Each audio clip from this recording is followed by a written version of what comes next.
How can I be happy knowing I will disappear? A sacred transmission on the joy of dissolution, the mystery of non-being, and why nothingness is not what you think. Opening transmission. How can one rejoice in vanishing? How can stillness be sweeter than song? Why would the heart dance when the self dissolves? What kind of love is this that ends with no one left to hold it? Many seekers arrive at this question like reaching a cliff. They meditate, they let go, they listen, they surrender. And then comes the realization, I am meant to disappear. Not die in the ordinary sense, but dissolve as a separate self, to unbe, to unname, to return to something that cannot be described, and a quiet fear may surface. If there is no me left, who will experience the joy? Who will be free? This transmission is for those who stand on the edge of that question and long to know what lies beyond. 1.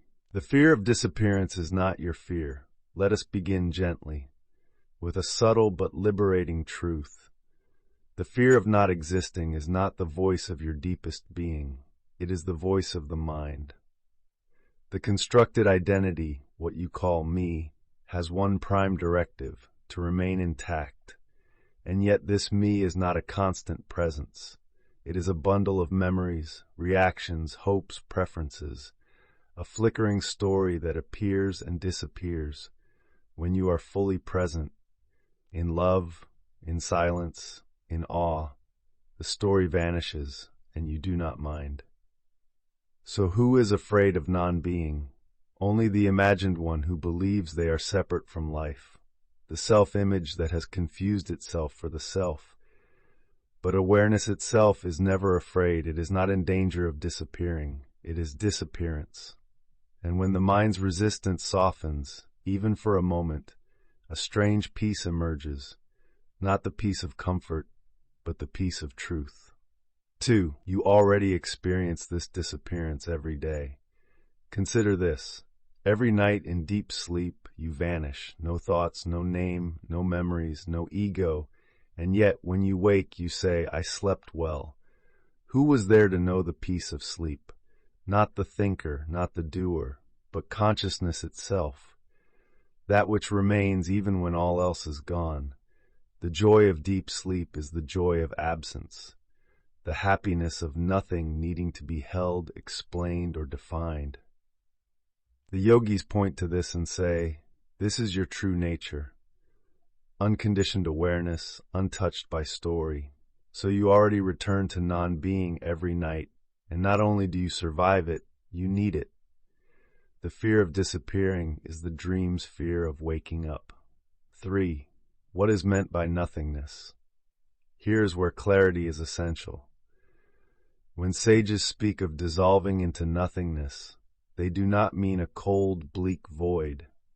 They mean the absence of separateness, the falling away of all conceptual divisions, a silence so total it contains everything. This nothingness is not the end of experience. It is the purity of experience. Before it splits into subject and object, before the seer and the seen arise, there is seeing.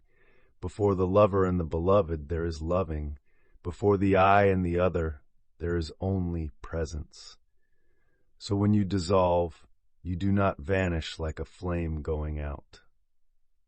You melt back into the light from which the flame was born.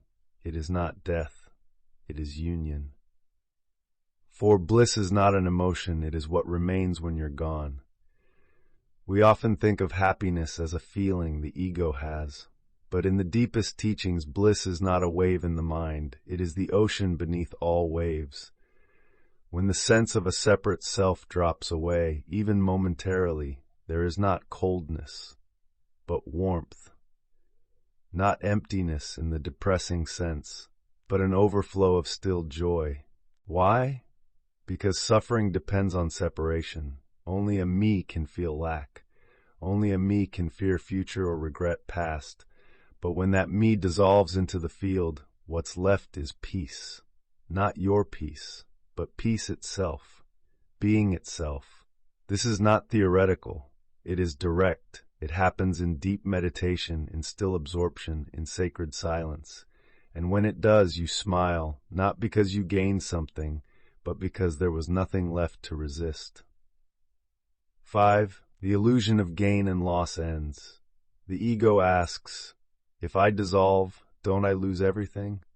But ask yourself, who owns anything now? Do you truly possess your breath, your heartbeat, your thoughts? They arise on their own. They pass without asking you. The sense of ownership is a mental overlay, but life is not owned, it is lived. And when the one who tries to possess fades away, so too does the fear of losing. No more trying to hold on to joy. No more bracing for sorrow. Everything comes and goes in a space that remains. The yogi does not cling to life, because they have discovered that they are life and cannot be lost. 6. Stillness is not boring, it is aliveness without effort. Some fear awakening because they equate stillness with dullness. But the awakened stillness is not static. It is spacious, radiant, effortlessly alive. It is not nothing happens here. It is everything arises here, without resistance.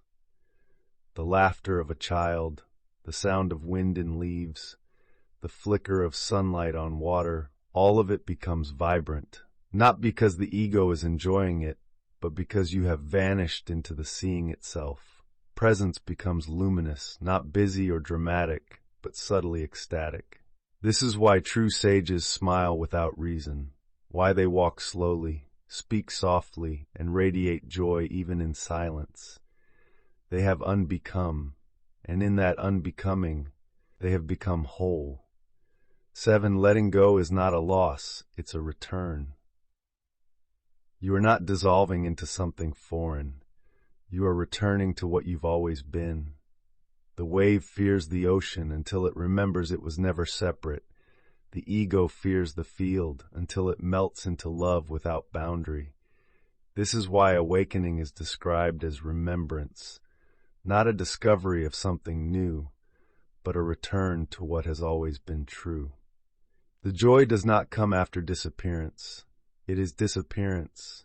When all effort to be someone stops, what's left is presence, clear and silent, not void, but full beyond measure. Mystical reflection. You are not meant to disappear as punishment, but as liberation. You're not losing anything real, only the dream of being separate from wholeness. You do not fall into nothingness, you fall into love, not love with an object, but love as your very being. And there you are free. If this transmission brought stillness to your breath, or softened something in your chest, let it deepen. Let it be lived. Subscribe to this sacred channel for more transmissions on ego, presence, and the pathless path. And if your heart feels moved to support this offering, become a member and help carry this light to others. Next episode preview. In the next sacred teaching, we will explore the moment time stops and the real journey begins. A poetic entry into timeless awareness and the sacred beginning that arises when everything ends.